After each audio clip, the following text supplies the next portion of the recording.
Patuloy pa rin ang mga maiinit na bakbakan sa PVL. Pero sa laban ngayon, matutunghayan natin ito sa PVL on Tour sa Cagayan de Oro City. At ang maglalaban ay mga maiinit na mga kupunan.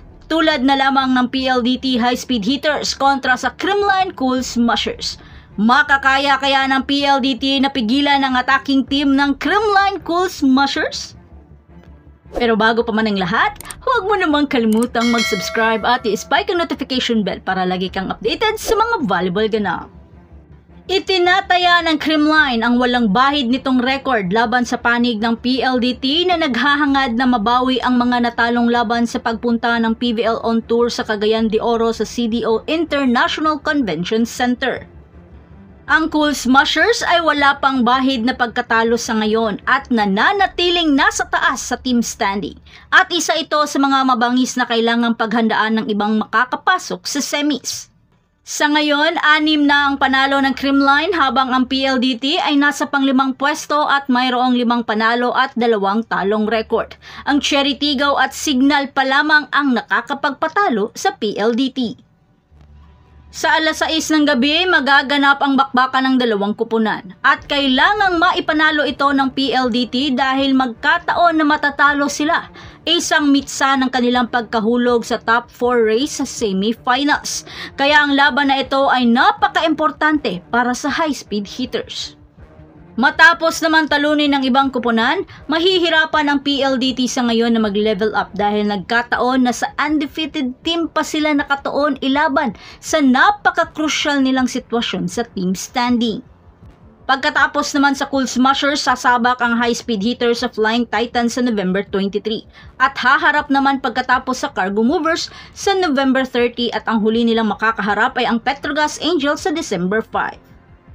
Sa kabilang banda, ang Creamline ay lalaban sa bagong salta sa PVL at yun ay ang Next Led Chameleon sa November 23. Pagkatapos ay susubukan naman ang katapangan ng Cherry Tigaw sa November 28. Ang defending champion ay susunod na lalaban sa Akari Chargers sa November 30 pagkatapos ay isasara ang kanilang kampanya sa elimination laban sa walang panalong Galleries Tower High Risers. Ngunit habang ang Creamline ay sigurado ng pasok sa semis, ang PLDT naman ay may marami pang pagtatrabahuan na dapat gawin para makapasok sa susunod na round. Lalo na't hindi basta-basta ang mga susunod nilang laban dahil kakailanganin nila ng lakas at diskarte para sa kanilang mga nalalabing laban katulad ng Cherry Tigaw, Chocomucho at Signal. Inaasahang makagawa si Coach Ral Ricafort ng mga kinakailangang adjustment at mga plano na maaaring gugulantang sa depensa ng Cool Smashers pagkatapos sa 1 linggong pahinga.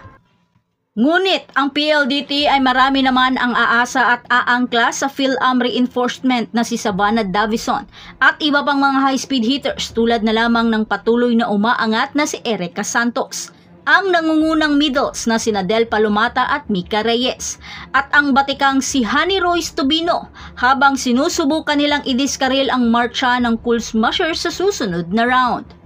Masaya naman ang Creamline coach na si Sherwin Meneses sa paglalakbay ng kanyang kupunan sa yugtong ito ng kanilang kampanya kasama sina Tots Carlos, Gemma Galanza, Michelle Gumabaw, Bernadette Pons at Pangs Panaga at ang iba pang Cool Smashers na patuloy na gumaganda at mas mabangis habang ang elimination round ay patungo na sa finals.